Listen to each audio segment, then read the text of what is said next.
If you have a difficulty with another human being, there's some point of ignorance and some point of delusion that are keeping you from being able... On both sides. On both sides. The problem is you can only worry about yours. And then once you clear yours and your vision gets clean and purified, and you approach a person from a purified space, things get a whole lot easier.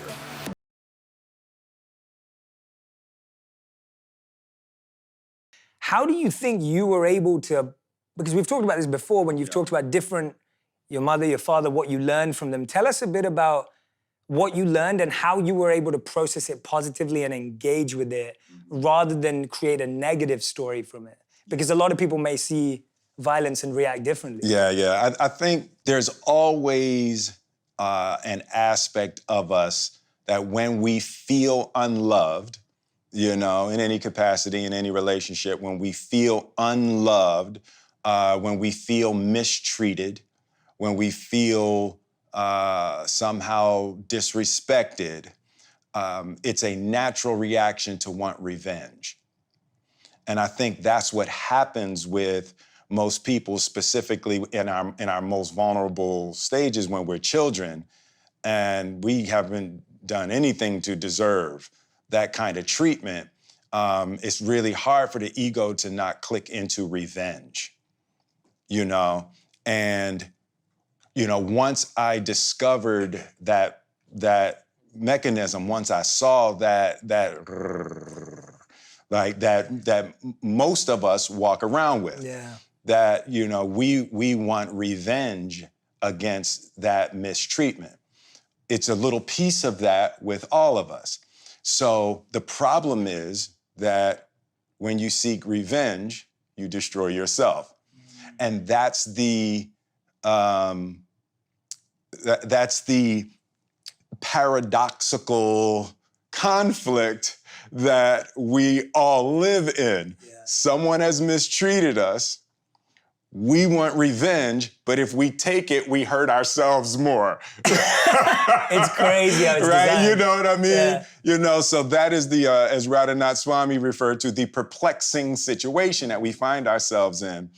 And the only answer is loving kindness.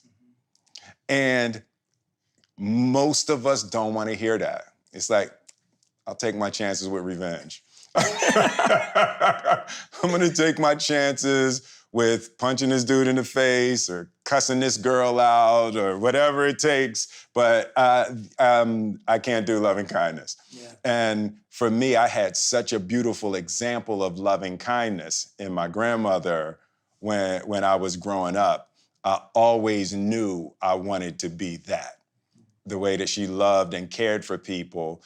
I didn't realize that her giving was connected to her peace.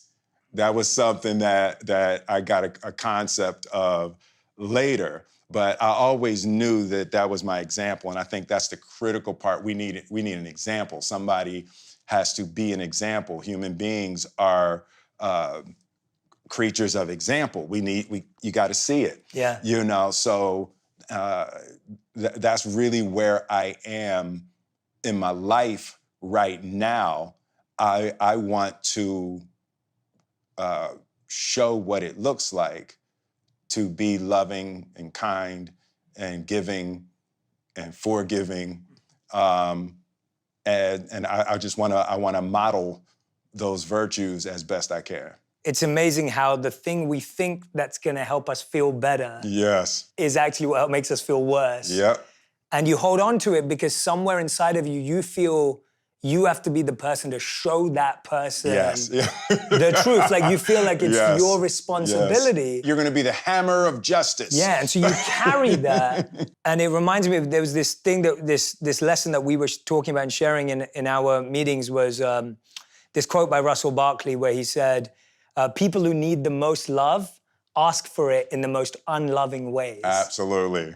And that's what you were saying when you were giving examples of people in our society today who, it sounds crazy, but somehow they are seeking love. Absolutely. And when you kind of put that in your head, you're like, oh, like that's just a plea, a begging. A begging. Yep. A literal, like, it's not even a proposal, it's like a demand It's for a demand. love. Absolutely.